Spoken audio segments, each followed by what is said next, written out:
Bom, há muito tempo eu já quis fazer esse vídeo, muito porque na semana do meu casamento, o meu sogro me pediu pra dar uma palavra na igreja e eu falei sobre como o pecado nos faz de refém, né?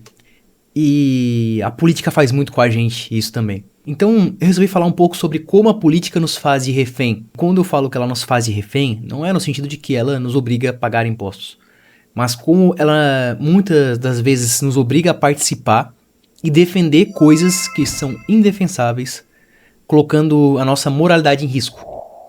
E como o outro lado pela qual você está combatendo politicamente usa das coisas que você defende para te colocar numa posição de incapacidade argumentativa, vamos assim dizer. De você ser incapaz, por exemplo, de discutir certo ponto, porque você também defende aqueles pontos em comum. E para exemplificar isso, eu vou usar um tweet que recentemente eu vi, onde uma pessoa que participa é o Henrique, do Luiz Henrique, né? Que é o Henrique sem H. Há um tempo atrás, no TikTok, principalmente, né? Então, vamos lá. Bom, esse perfil que eu desconheço, Nestor Cavalcante Filho, postou o seguinte: tradição mantida, isso é, se não aparecer nenhum evangelizador. Lula, proclamador da independência. E aí é uma criança, aparentemente com aspectos culturais, né? Específicos e assim vai. E o Henrique comentou: mas se a criança nascer com algum mínimo defeito, entre aspas, ela é enterrada viva pela tribo. Que cultura evoluída. E aí o cara comentou: Israel já matou mais de 30 mil crianças e balas e bombas. Eu acho que vocês entenderam o que está sendo feito aqui, né? O Henrique fez uma crítica, principalmente sobre como há aspectos culturais intrínsecos a culturas que são não são moralmente aceitos, né? Como, por exemplo, a questão de enterrar uma criança viva, um bebê vivo, por ter algum defeito. E colocou essa crítica aposta, né? E o que o Nestor tentou fazer? Eu vejo aqui que pelo discurso você me contradiz, então você deve ser de direita, né? Imagina que deva ser isso passar na cabeça do cara, né? Então você deve ser de direita. Então agora eu vou pegar um aspecto também de direita pra tentar te chantagear moralmente, pra fazer você ou cessar sua crítica ou te mostrar que você não pode fazer essa crítica. Importante destacar: o esquerdista, ou até direitista, né? Porque infelizmente está em ambos os lados, né? Que faz esse tipo de prática, ele também se ausenta de ser capaz de fazer essa crítica, né? A única diferença é que ele pouco liga pra hipocrisia. Ele não liga. Esquerdista não liga pra hipocrisia. É o caos pelo caos. E o Henrique sabiamente comentou: ok, mas isso justifica outro erro? Cadê a sua humanidade, cara? Ela é seletiva?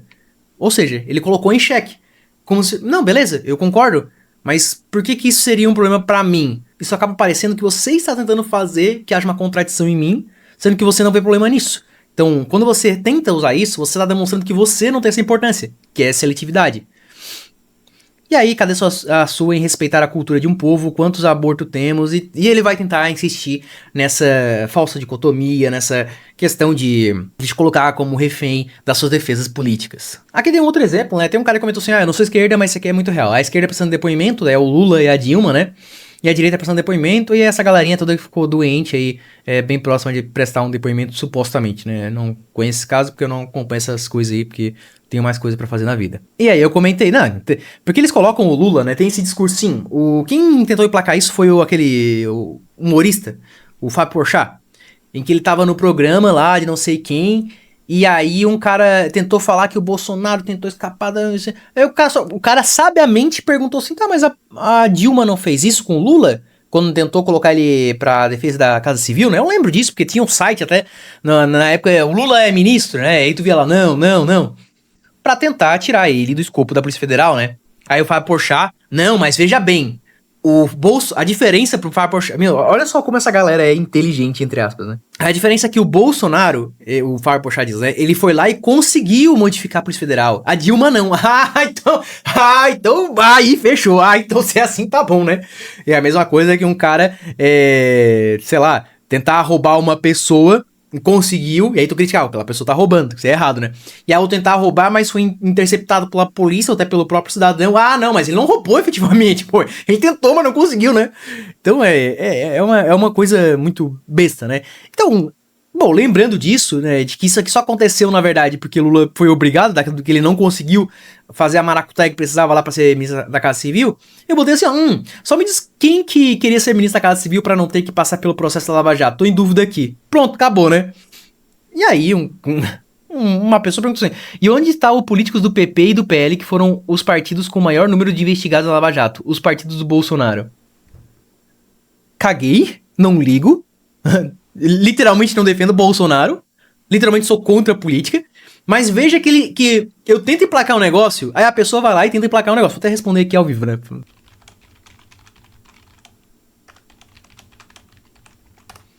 Pronto, respondido, né? Então, esse aqui é mais um exemplo. Vamos para outro caso. Aí, esse aqui, esse post é maravilhoso, né?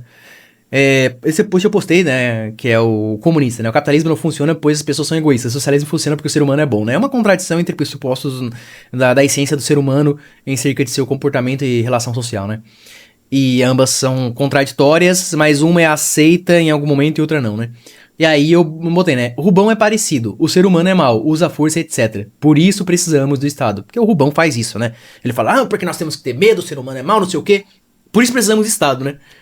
O Estado é regido por quem? Por seres humanos. Então os mesmos seres humanos que são maus, que causam medo nas pessoas, que vão te agredir caso não tenha ninguém visto, essas pessoas, elas têm que estar no Estado, como o monopólio do uso da força. Então parece que pra debater com o Rubão não precisa nem pensar muito, né? É só tu pegar o pressuposto dele assim, tá, vamos tomar como verdadeiro por 10 segundos, né? E aí um comentou, doido que veremos você nas próximas eleições pra algum cargo legislativo falando o comunista destruir a família e você com uma foto abraçado ao Bolsonaro. Caminho lógico, todo youtuber de direito. Aí que o cara já me ofendeu, né? Se quiser me chamar de esquerdista, beleza. Dizer que eu vou abraçar Bolsonaro também é uma ofensa, mas beleza. Mas, pô, youtuber de direita que você não precisava fazer isso, porque até agora tava respeitando todo mundo.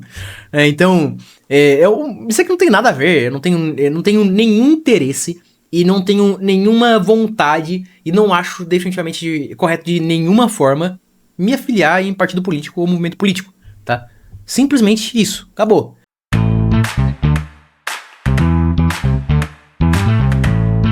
É a base, é o fundamento. Quando você sustenta certos conhecimentos em alguma coisa que não está estruturado na base. Outra pessoa que tentou usar essa prática de... Eu tô falando isso pra vocês, mais pra uma coisa bem simples. Tô falando isso pra vocês verem o quão é bom, é gratificante você não ser refém de política, você não defender partido político, você não defender política. Você fazia o que é certo sempre fazer o que é certo, independente da situação, e não ligar pra esse tipo de coisa, e simplesmente não interagir com esse tipo de coisa. Porque nesse momento eu não tenho problema nenhum. Eu vou mostrar pra vocês como é fácil, na verdade, como é benéfico você ser libertário. Você fazer as suas coisas, defender o que é certo, advogar pra outras pessoas sobre o que é certo, falar pra outras pessoas, isso aqui é errado, isso aqui é objetivamente certo, isso aqui é objetivamente errado, e você seguir a tua vida. Porque olha só isso aqui. Tava tendo uma discussão sobre se o Marx trabalhava ou não, spoiler, não trabalhava, né? Ele fazia um artigo por semana e isso aqui ainda tô superestimando os dados, tá? Aí envolveram o Grok pra responder isso, e o Grok ele toma uma média de informações, porque ele não pensa por si só, pra responder os pontos.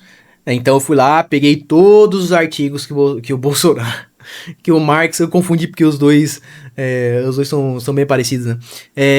Pelo menos no discurso. Então, fui lá, peguei todos os artigos que o Marx havia escrito, né? Que tá publicado, tirei uma média de tempo, baseado nos primeiros artigos até os últimos, pra ver quantos artigos ele lançou por dia, né?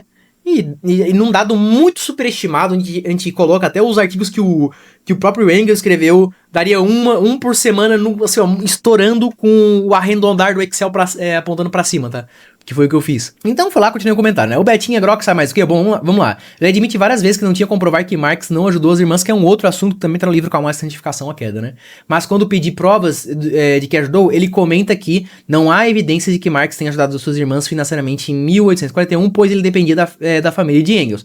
Ora, se dependia do Engels e não trabalhava, pois não tem registro disso, a sentença é verdadeira, ou seja, ele não trabalhava, ele não ajudou as irmãs, ele podia trabalhar, ele podia simplesmente, não, beleza, irmãs. O que acontece é que, só pra resumir, o Marx, ele tinha um pai que pagava 700 denários pra ele, eu acho que semestralmente ou anualmente, em que o próprio pai admite, cara, isso aqui nem a elite da escola recebe isso aqui. Então para de ser gastador, menino. Mas o Marx gostava mesmo do luxo, né? Mas enfim. E esse cara morreu e a mãe do Marx tinha dado dinheiro pra ele, então não entendia que a herança devia ficar pro Marx. Uma historiazinha toda aí que tá no livro Karl Marx, Santificação à Queda, compra imediatamente, tá? E quando o pai dele morreu, a mãe dele ficou com problemas, as irmãs também, e a mãe disse, Marx, eu acho que tu vai ter que trabalhar pra ajudar as irmãs, né? Trabalhou, não trabalhou, né? E se não trabalhou, não teve evidência que trabalhou, então ele literalmente optou por não trabalhar, porque ele sabia das situações das irmãs. Então continua assim, ora, se dependia de Engels, não trabalhava, portanto, a sentença é verdadeira, né? As pessoas mais ricas recebiam 1.000 thalers, mas não recebiam 1.000 thalers, né? Que é thalers, perdão, que era a moeda. Mas sim 500. Marx recebia quase 30% mais que os mais ricos. Isso aqui é uma carta do próprio pai do Marx pro filho dele, né? Que é o Marx. Aí o Grock disse que o Marx não era ganancioso, certo? Ora, como explicar então que em 7 de janeiro de 63, Engels fala pra Marx que o amor da vida dele morreu e Marx respondeu com bah, que triste, mas eu tenho uma grana pra emprestar, tô devendo pra geral. O que é muito egoísta, né? O Engels até reclama que seu amigo responde friamente e Marx responde com, pô, foi minha mulher que mandou, mas respondi igual responderia um parente. E quando o Marx fala, pô, respondi igual um parente, ele tá sendo sincero, né? Pois quando o tio da esposa dele morreu, ele comentou que foi um evento feliz, pois agora ele economizaria um imposto anual de 200 thalers e que a esposa receberia quase 100, eu acho que é libras aqui, né, da moeda. Então certamente o Grock deve saber mais do que eu li as fontes e o Grock só pega pelas médias, como já mostrei aqui, né? Então, evidentemente o Grock não vai dizer que o Karl Marx é um ganancioso e que ele não trabalhava, mas quando tu dá uma espremida nele, tipo, tá, então dá as fontes, então, só pra eu saber, só pra eu testar o negócio aqui. Aí ele dá um passinho pra trás, né? Aí a Perfil respondeu, falar tanto em Marx que tenho certeza que deve defender vagabundos como Trump, Bolsonaro e o primeiro-ministro de Israel. Cara, da onde que essa pessoa tira isso? Pra ela é mais fácil, porque é um outro dinamismo aqui, né? Pra ela é mais fácil me pintar como um bolsonarista, porque sabe que há contradições internas pra quem defende o Bolsonaro, porque a defesa pela política é uma defesa contraditória em si, porque o ato da política é uma contradição com a realidade em si, principalmente por conta das relações entre seres que pressupõem mentiras, né? Como, por exemplo, a de que necessariamente uma instituição política pode impor a vontade sobre outras pessoas, porque, enfim, haveria uma falsa simetria. Tanto que no livro O Estado, de Franz Oppenheimer, é nítido que todas as etapas que o Estado vai surgindo e ele vai tendo complicações que ele precisa evoluir, ele sempre apela para o discurso justificativa, que é o que? Olha, eu existo por esses motivos, então continue me defendendo, né? É sempre assim, porque é uma contradição, não existe motivo real para o Estado estar existindo verdadeiramente justificado, né? Aí, nesse caso, foi essa tentativa de me pintar como uma pessoa ruim para isso, eu perguntei onde você tirou isso, e a pessoa pergunta, então, quem você defende exatamente? Eu falei, Jesus Cristo, pronto. Respondido. Tá aí. E nunca mais houve uma resposta, né? E o último post aqui, é isso aqui, ó. Esse tal de Gustavo Felipe 8399. Que vontade de chorar. Vamos lá. O cara comenta assim, ó. Candidato à presidência fala publicamente em fuzilar seus opositores. Palmas, palmas, palmas, palmas, mito. Professor aposentado faz referência à Revolução Francesa em comentário na internet. Cara de susto, cara de susto, cara de susto, cara de susto, cara de susto. Que absurdo. Vocês são uma comédia. Aí só fica uma pergunta, né? Em que momento eu parabenizei e elogiei o Bolsonaro? Eu literalmente critico toda a desproporcionalidade que a direita pratica e defende no âmbito jurídico. Deixa de ser ignorante, né? O que o cara tem que fazer? Ele tem ônus à prova, ele tem que me explicar aonde que eu defendi o Bolsonaro. Só que a pessoa, ela tá muito dentro dessa bolha política que ela não quer ver, ela não consegue ver. Então ela precisa criar um monte de justificativa. Ao ponto de ele me responder com: cadê seu vídeo criticando o Jair por incentivar abertamente o fuzilamento dos seus opositores? Ah, entendi. Então, se o Gustavo Felipe, por exemplo, não tem um vídeo explicitamente condenando, por exemplo, as ações que a Alemanha nazista fez, então ele tá querendo dizer alguma coisa pra nós? Ou que a Itália é fascista? Não acreditamos nisso. Então, não existe esse lastro justificativo de que porque eu não tenho um vídeo criticando abertamente o Bolsonaro ter supostamente comentado isso, porque eu de fato não acompanho esse cara, portanto eu defendo. Eu já fiz várias críticas ao Bolsonaro, à política econômica de Bolsonaro, ao quão desumano muitas falas dele teve, mas Lula também fez, mas eu posso criticar, porque eu não sou refém de político, né? Então pra mim não tem esse problema. Então assim, não tem brecha pra esse tipo de comentário. E outro ponto, que eu falei que eu literalmente critico toda a desproporcionalidade que a direita que tá errado, então, Henrido, você tem que se alfabetizar, ó, que a direita pratica e defende no âmbito jurídico, tá? Deixa de ser ignorante. Ou seja, a direita em si.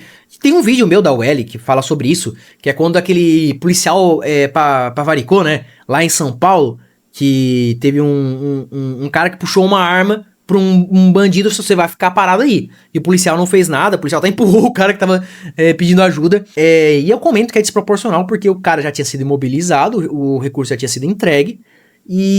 Ou seja, cessou a violência. Então, atirar naquela pessoa naquele momento seria desproporcional. Eu sempre vi esse tipo de crítica, porque tá na minha base. Mas enfim, né? Mas, é claro, evidentemente, como todo mundo sabe, na medida que ele afirmou isso, ele teria que provar.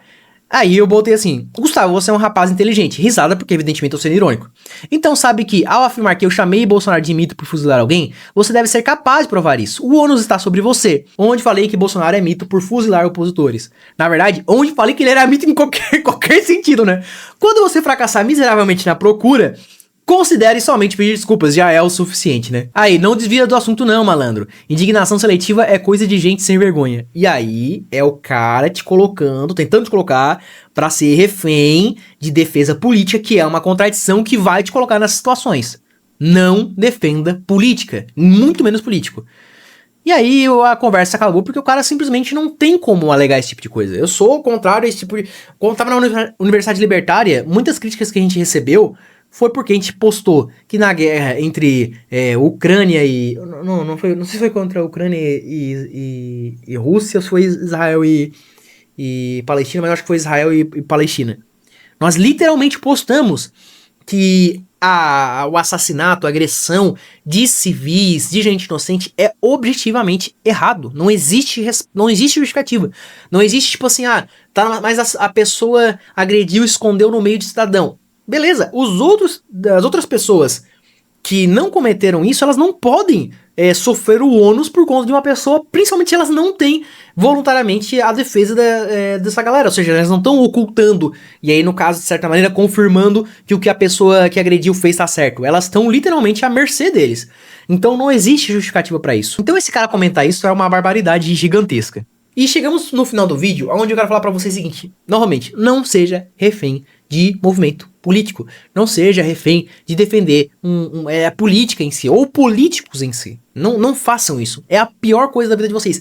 Porque essas pessoas são contraditórias. Essas pessoas vão entrar em contradição. E aí vai existir uma situação que é o seguinte: se você quer fazer a coisa certa, você quer ser justo, né? Você quer ser correto nas suas ações, você vai literalmente interagir com pessoas, aonde você vai corrigir aquelas pessoas que você evidentemente discorda do outro lado político, e você certamente poderá corrigi-las com amor no coração, falando, cara, tá errado isso, por mais ignorante que a outra pessoa seja, tu parte pra isso, ou com mais trepidez, né, com mais grosseria, né, que não é adequado, mas infelizmente a rede social nos testa o limite, né. E aí, quando for do teu lado, com qual método você vai usar? Perceba que até o método, em última instância, vai denunciar que você, não tá sendo tão rígido numa crítica, caso você seja rígido com o outro, quando é dos seus, vamos assim dizer. Então, o que eu daria de conselho? Primeiro, não seja fã, não seja defensor, não defenda político, porque eles vão te fazer de refém, porque na medida em que a pessoa fizer qualquer coisa errada, a outra parte vai usar isso contra ti. E pra justificar, você vai tentar fazer o outro de refém. E aí vocês dois vão estar validando um sistema onde as duas pessoas estão se estressando à toa pra defender um político que no fim vai estar ganhando dinheiro em cima de vocês, tá? Esse é o primeiro passo. Segundo passo: se você ignorou isso, não, mas eu não quero ser libertário, eu quero ser liberal mesmo, quero ser esquerdista mesmo, é a coisa certa a se fazer, porque eu acho que se tá no jogo é pra jogar. Essas justificativas que a gente sabe que não são verdadeiramente justificadas, mas tá, se você acredita nisso, realmente, escolha a maneira pela qual você vai corrigir o seu opositor, porque na medida em que que será necessário você corrigir o seu próprio político, né, você vai querer fazer do mesmo jeito que você corrige o outro opositor, pra você não cair numa contradição, pra não parecer hipocrisia, pra não ser que você tá pegando leve. E sempre deixe claro, não tenha dor, é impossível você não ter, né? Porque querendo ou não, você acreditou numa coisa e recebeu contradição por parte de um político, mas não tenha dor de corrigir os seus, tá? E bom, é isso. Queria muito falar sobre esse tema há muito tempo e tá dito aí, eu acho que não tem mais nada a acrescentar. Espero que vocês tenham gostado. Não se esqueçam de acessar a nossa plataforma epistemia.net, acessar o nosso plano de curso para vocês terem aí semanalmente conteúdos como aulas, resumos de livro e audiobooks, tá bom? Toda semana a gente lança um desse tipo de modalidade para você aprender mais. É isso, professor, um grande abraço e até mais.